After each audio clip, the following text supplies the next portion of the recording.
Let's talk about receipts. You see this tweet? That's not true. The US was never number one in education for kids K through 12. Now, we were and still are number one in education for colleges, but K through 12, never. When we first started testing ourselves internationally, we used what was called the first international mathematics study. That was in the 1960s. And we ranked pretty much at the bottom of the barrel.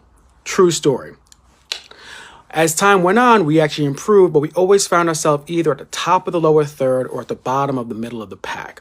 And then the Department of Education came across. And since then, we've moved up a little bit, but still remain essentially at the middle of the pack. Now, the argument that our grades have dropped over the last 20 years is true, but I want to show you something.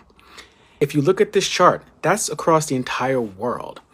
Test scores have dropped not just for the US, but for Germany and Italy and UK and Japan. Something happened. Around 2010, 2012, if you notice, there's a pretty big deciduous drop.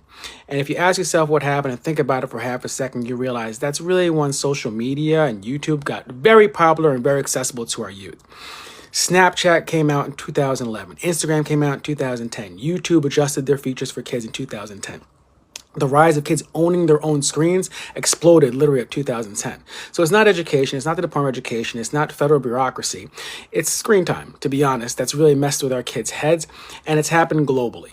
Abandoning the Department of Education in spite of this data is not based on facts. So we really have to think about what we're doing here. And if you want to think from a purely selfish perspective, if we abandon the Department of Education, your property taxes will go up, which means prices will also go up. So think of that for just a second. Food for thought.